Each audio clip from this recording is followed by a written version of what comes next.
And welcome to complete course destination. So पिछली class के अंदर हम लोग जो है क्लास 10 के चैप्टर 5 को डिस्कस कर रहे थे, जिसका नाम था पीरियोडिक क्लासिफिकेशन ऑफ फिलामेंट्स, है ना।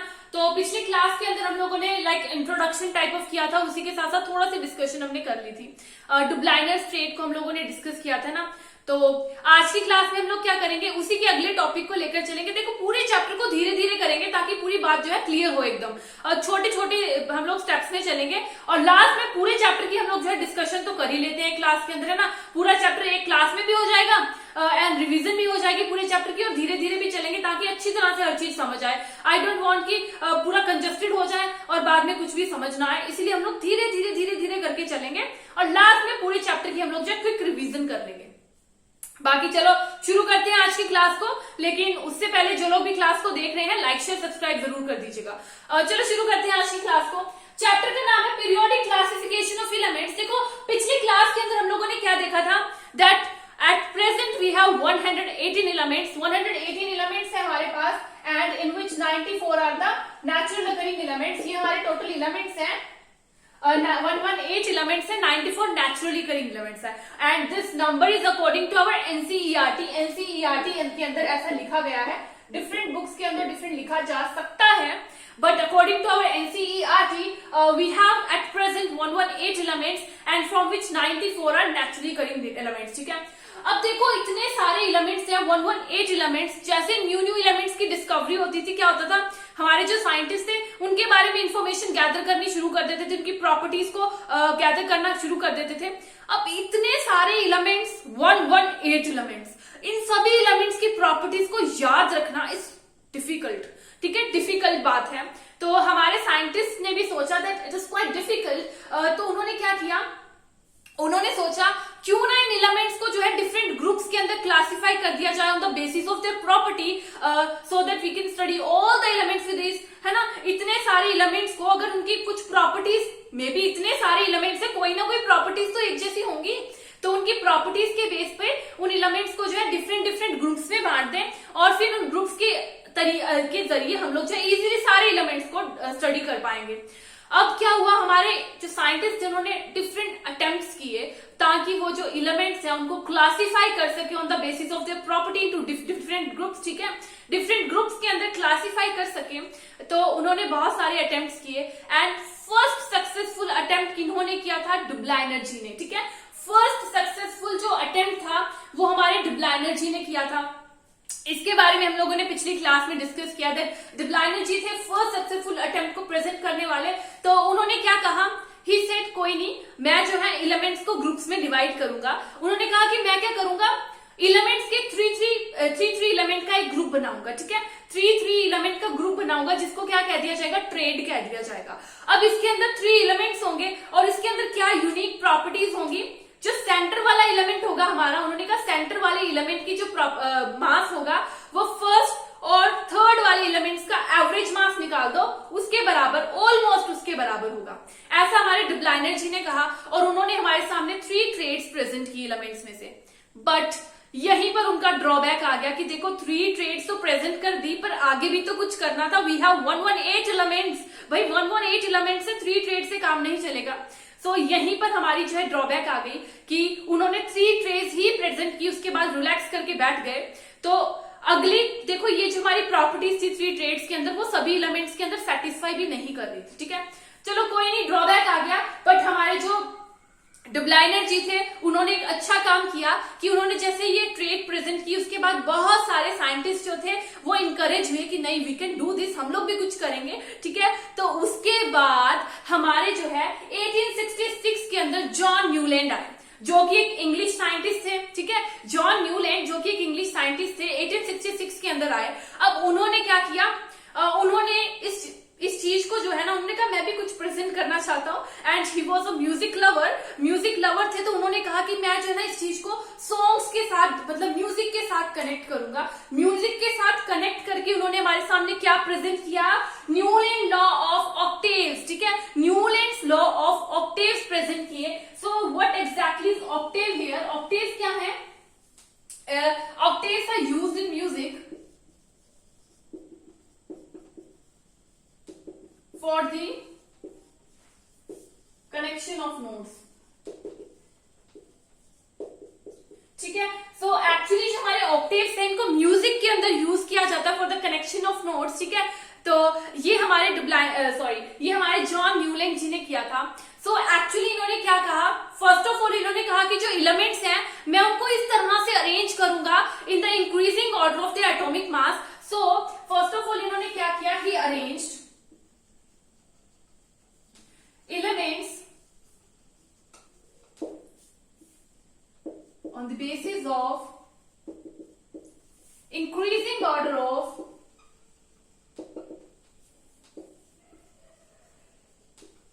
atomic mass, ठीक है। तो हमारे जो न्यूलैंड जी थे इन्होंने क्या किया, इन्होंने सभी एलिमेंट्स को अरेंज किया in the order of increasing order of atomic masses. Actually उस टाइम पर 56 एलिमेंट नॉन थे, ठीक है, 56 एलिमेंट्स ही उस टाइम नॉन थे। तो इन्होंने क्या किया, इन्होंने इन एलिमेंट्स को इस तरीके से अरेंज किया कि इंक्रीजिंग ऑर्डर में एटॉमिक मासेस जाएं और उसी के साथ साथ अरेंजमेंट इस तरीके से हो कि जो हमारा फर्स्ट एलिमेंट होगा और जो एट्थ एलिमेंट होगा, फर्स्ट और एट्थ एलिमेंट की जो प्रॉपर्टीज होंगी वो एक दूसरे से मैच करती होंगी।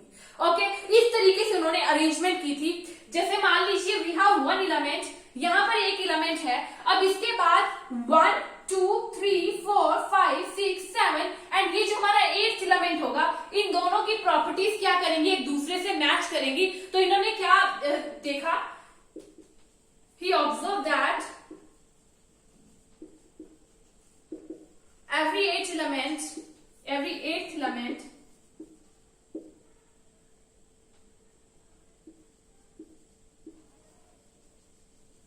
have properties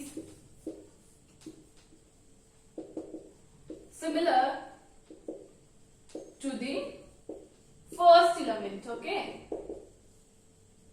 अब इन्होंने क्या कहा, he said कि देखो मैंने एलिमेंट्स को किस तरह अरेंज करना है increasing order of atomic masses में, और उनकी अरेंजमेंट इस तरह से होगी कि फर्स्ट एलिमेंट और जो एट्थ एलिमेंट होगा उनकी प्रॉपर्टीज एक दूसरे से मैच करती होंगी, ठीक है। तो ये हमारे जो है न्यूलैंड जी ने एक्सप्रेस किया। जस्ट लाइक म्यूजिक में भी आपने देखा होगा सा रे गा मा पा धा नी, देन अगेन सा, है ना, सा रे गा मा पा धा नी एंड सा, एट्थ पे फिर से सा आ जाता है। जस्ट लाइक म्यूजिक इन्होंने कहा कि देखो म्यूजिक में क्या है, मैं आपको शो करती हूँ,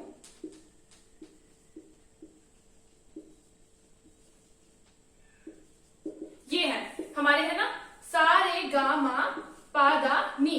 सो फर्स्ट क्या आ जाता है, हमारा सा आ जाता है, 1 2 3 4 5 6 7 और 8 पे वापस क्या आ जाएगा, सा आ जाएगा। So they both resemble each other ना।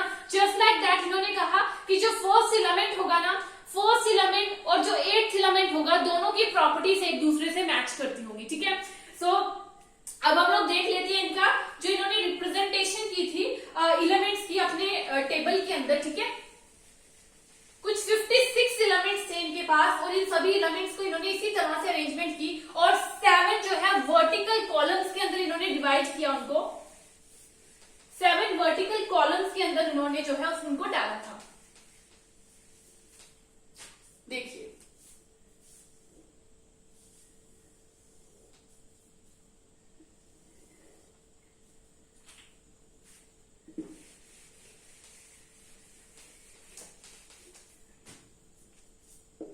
सा रे गा, जस्ट लाइक म्यूजिक से मैच करके कर रहे थे।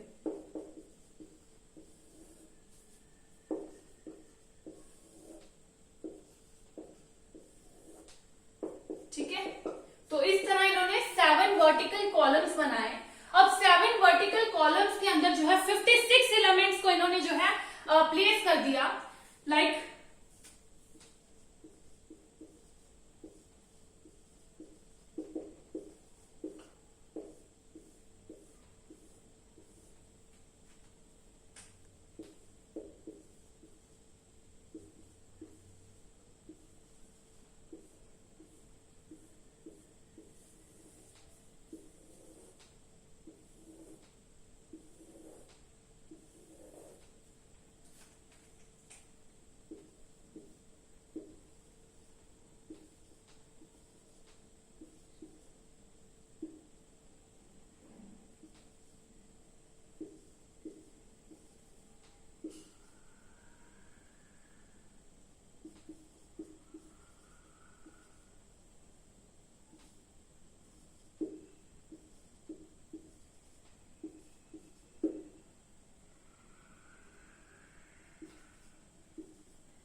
सभी एलिमेंट्स को जो है रिप्रेजेंट किया था, ठीक है। ओके, अब यहां पर देखो, यहां पर हम लोग क्या देख रहे हैं, हाइड्रोजन फर्स्ट है, ठीक है। हाइड्रोजन से अगर हम लोग फर्स्ट एलिमेंट हाइड्रोजन को मान लेते हैं, अगर फर्स्ट एलिमेंट हाइड्रोजन को माने तो आगे हम लोग काउंट करते हैं 1 2 3 4 5 6 7 8। तो ये देखो इन दोनों की प्रॉपर्टीज क्या होंगी, एक दूसरे से रिसेंबल करेंगे और ये दोनों है एक ही कॉलम के अंदर प्रेजेंट है, ठीक है। 8th एलिमेंट है, फर्स्ट एंड 8 दोनों की प्रॉपर्टीज रिसेंबल कर रही है। अब आगे हम लोग अगर लिथियम से 8 देख लें तो 1 2 3 4 5 6 7, 1 2 3 4 5 6 7 एंड 8, फ्लोरीन 7 एंड 8। तो लिथियम क्या हो गया एंड सोडियम क्या हो गया, ये दोनों भी एक दूसरे के प्रॉपर्टीज इनकी रिसेंबल कर रही है। लिथियम फर्स्ट है, सोडियम हमारा 8th है, ठीक है। इसी तरह से आगे चलता रहेगा। तो हम लोगों ने क्या देखा, The property of lithium and sodium were found to be the same। जो lithium and sodium है इनकी प्रॉपर्टीज कैसी है, सेम है। The properties of lithium and sodium are found to be the same and sodium is the 8th element, ठीक है। Sodium क्या है, 8th element है लिथियम का, ठीक है। सिमिलरली हमारे जो बेरिलियम एंड मैग्नीशियम है इनका भी यही केस है। बेरिलियम जो है फर्स्ट हो गया और इसके बाद 1 2 3 4 5 6 7 8, मैग्नीशियम क्या हो गया, 8th हो गया। तो ये दोनों रिजेंबल कर रहे हैं। लेकिन लेकिन लेकिन यहां पर बात आती है, हम लोग चलते तो जा रहे हैं पर आगे नहीं बढ़ सकते, बिकॉज हमारे जो न्यूलैंड लॉ ऑफ ऑक्टेट था, इनकी एक लिमिटेशन यहां पर आ जाती थी कि ठीक है उन्होंने कहा रिजेंबल कर रही हैं लेकिन कैल्शियम तक ही, उससे आगे नहीं जा सकते आप, ठीक है। इस प्रॉपर्टी को लेकर आगे नहीं जा सकते कि 8th एलिमेंट सबकी प्रॉपर्टी सेम होंगी। अब यहां पर हमारी लिमिटेशन आनी स्टार्ट हो गई। तो हम लोग पहली लिमिटेशन क्या कहेंगे, तो लिमिटेशन से पहले हमारे न्यूलैंड लॉ ऑफ ऑक्टेट था क्या एक्चुअली, वो देख लेते हैं, फिर उसके बाद लिमिटेशन को डिस्कस कर लेते हैं। न्यूलैंड लॉ ऑफ ऑक्टेट तो आपको पता चल ही गया था, है ना। इफ उन्होंने क्या कहा था statement, if the chemical elements are arranged according to increasing atomic weight,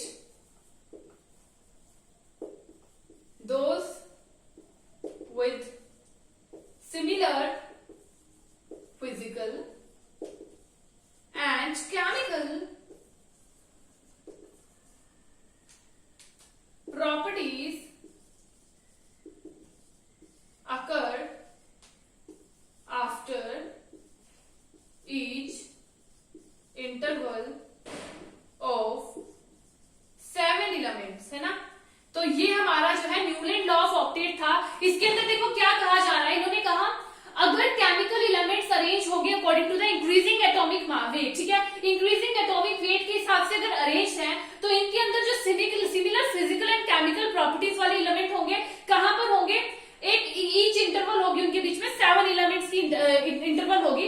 उसके बाद जो है हमें दिखेंगे लाइक दिस, हाइड्रोजन के बाद फ्लोरीन जो है हमें 7 एलिमेंट्स के बाद दिख रहा है 8th एलिमेंट, ठीक है। सो यही हमारा न्यूलैंड लॉ ऑफ ऑक्टेट था। तो इसकी कुछ लिमिटेशंस थी।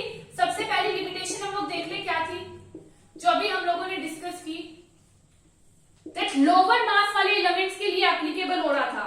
It was applicable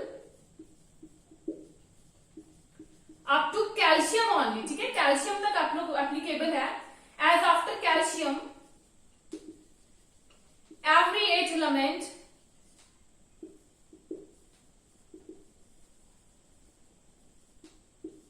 did not possess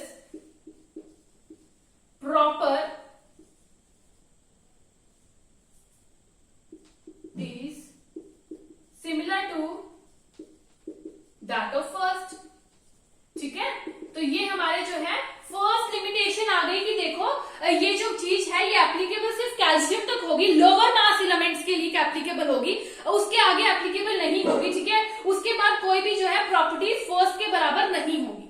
तो ये हमारी फर्स्ट लिमिटेशन आ जाती है। अगर हम लोग सेकेंड लिमिटेशन की बात करें तो देखो यहां पर क्या था, उन्होंने क्या किया, एक ही स्लोप के अंदर जो है दो एलिमेंट्स को रखा। लाइक यहाँ पर देखो एक ही स्लोप के अंदर इन्होंने 2 कोबाल्ट एंड निकल को रख रखा है, ठीक है। अब इनकी जो है प्रॉपर्टीज भी एक दूसरे से मैच नहीं कर रही हैं। उसी के साथ साथ जैसे कि हमारी आयरन हो गया, आयरन की प्रॉपर्टी फिर भी कुछ हद तक कॉपर एंड कोबाल्ट एंड निकल के साथ मैच करती है, फिर भी इन्होंने इनको बहुत दूर रख दिया, ठीक है। सो ये हमारी सेकंड लिमिटेशन हो जाती थी, that Newland adjusted two elements in the same slab but also put some unlike elements under the knot. Okay, ठीक है। ये हमारी सेकंड लिमिटेशन हो गई, इनकी एडजस्टमेंट एक ही स्लॉट में डाल रहे हैं पर उनकी प्रॉपर्टीज सेम नहीं कर रही, थोड़ी बहुत मैच करती होंगी। और आयरन है, आयरन की प्रॉपर्टीज मैच कर रही है, फिर भी उनको एकदम अलग से उन्होंने डाल दिया, ठीक है। ये सेकंड हो गई इनकी लिमिटेशन। अब थर्ड लिमिटेशन इनकी क्या आ गई थी, देखो इन्होंने क्या किया, कोबाल्ट एंड निकल को कहाँ डाल दिया, सेम स्लॉट के अंदर डाल दिया, और कौन से जो है हमारे कॉलम के अंदर डाल दिया, जहाँ पे फ्लोरीन क्लोरीन ब्रोमीन है। फ्लोरीन क्लोरीन ब्रोमीन क्या हमारे हैलोजेंस होते हैं, हैलोजेंस होते हैं फ्लोरीन क्लोरीन ब्रोमीन। और हमें अच्छे से मालूम है कि हैलोजेंस क्या होते हैं, दे आर नॉन मेटल्स, बल्कि जो हमारा कोबाल्ट एंड निकल है दे आर मेटल्स। तो ये एक कॉलम में कैसे आ सकते हैं, इट्स नॉट पॉसिबल। तो यही हमारी जो है थर्ड लिमिटेशन हो जाती है। थर्ड लिमिटेशन क्या हो जाती है हमारी, cobalt and nickel are in the same slot and these are placed in the same column of fluorine, chlorine and bromine, which have very different properties.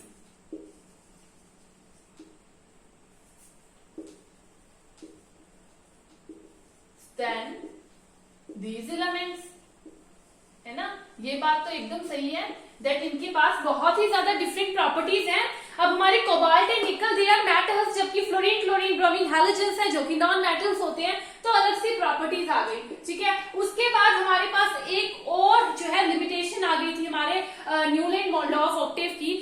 क्या थी ये, देखो उसके बाद जो हमारी नोबल गैसेस की इन्वेंशन होनी शुरू हो गई, पर नोबल गैसेस उनके इस टेबल के अंदर कहीं भी फिट नहीं हो रही थी, और यही इनकी जो है फोर्थ लिमिटेशन थी, that after the discovery of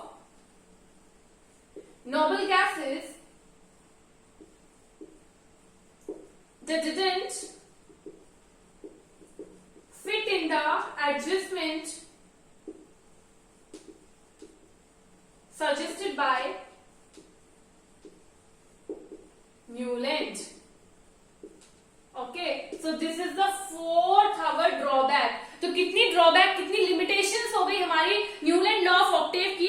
सबसे पहले तो बोल रहे हैं कि ये सिर्फ कैल्शियम के आगे जा ही नहीं रहा है, ये सिर्फ कैल्शियम तक ही एप्लीकेबल है, it is applicable up to lower masses only, ठीक है, उसके आगे एप्लीकेबल नहीं है। सेकंड थिंग इन्होंने कहा कि कुछ एलिमेंट्स को तो इन्होंने सेम स्लॉट के अंदर डाल दिया जो कि एक दूसरे से रिलेट भी नहीं करती उनकी प्रॉपर्टीज, और अगर किसी की रिलेट करती है तो उसे एकदम दूर फेंक दिया, ठीक है, ये सेकंड लिमिटेशन हो गई। थर्ड इन्होंने क्या कहा, देखो कोबाल्ट एंड निकल है, उन्होंने कहा कि कोबाल्ट एंड निकल की अगर बात करें तो इनको जो है किसकी एक तो एक साथ रख दिया, दूसरे इस ऐसे कॉलम में डाल दिया जहां पे फ्लोरीन क्लोरीन ब्रोमीन है जो कि हैलोजेंस है, जो कि हमारे नॉन मेटल्स हैं, कोबाल्ट एंड निकल मेटल्स हैं, इनकी प्रॉपर्टी बिल्कुल रिजेंबल नहीं कर रही है, तो इट इज नॉट पॉसिबल कि इनको एक साथ रखा जाए, ठीक है। सो ये इनकी थर्ड लिमिटेशन हो गई। फोर्थ लिमिटेशन क्या थी, जब भी जैसे नोबल गैसेस की इन्वेंशन हुई उसके बाद उनको इसके अंदर फिट करना इम्पॉसिबल हो गया। So this is the fourth limitation of our octave, Newland law of octave, ठीक है। पर इसी के साथ साथ इनकी एक अचीवमेंट भी थी। क्या अचीवमेंट थी हमारे न्यूलैंड लॉ ऑफ ऑक्टेव की, कि they are applicable to Newland law of Octave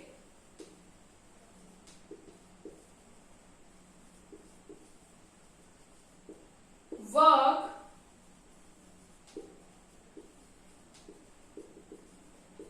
lighter elements only। किसके साथ काम कर रहा है न्यूलैंड लॉ ऑफ ऑक्टेव, जहां पर लाइटर एलिमेंट्स है जिनका मास जो है कम है, लाइटर मासेस वालों के साथ ये जो वर्क करता है, this is the achievement of our Newland law of octave, ठीक है। So this is all about Newland law of octave, हमने अच्छी तरह से पढ़ लिया, ठीक है। इनकी कितनी सारी, इसके अंदर इंपॉर्टेंट क्वेश्चन एग्जाम में क्या आ सकता है, एक तो limitations of Newland law of octave, achievement of Newland law of octave, this are the two important question of this topic, ठीक है, जो हमारे एग्जाम पॉइंट ऑफ व्यू से काफी इंपॉर्टेंट है। सो ये सभी चार की चार limitations Newland law of octave है क्या। So this is our Newland law of octave कि अगर हम लोग जो है केमिकल एलिमेंट्स को अरेंज करेंगे according to increasing atomic weight, तो क्या होगा, जिनकी physical properties, chemical properties same है, उनका क्या हो जाएगा, वो 7 एलिमेंट्स के इंटरवल के बाद हमें मिलेंगे। So this is our Newland law of octave. इनकी 1, 2, 3 एंड 4 इनकी हो जाएंगी लिमिटेशंस और एक इनकी अचीवमेंट हो जाती है, ठीक है। So this is all about today's topic. अगली क्लास के अंदर हम लोग जो है मेंडलीव पीरियोडिक टेबल के बारे में डिस्कशन कर लेंगे, मॉडर्न पीरियोडिक टेबल के बारे में भी कर लेंगे। सो आज की क्लास हम लोग यहीं पे खत्म करेंगे। Thank you friends.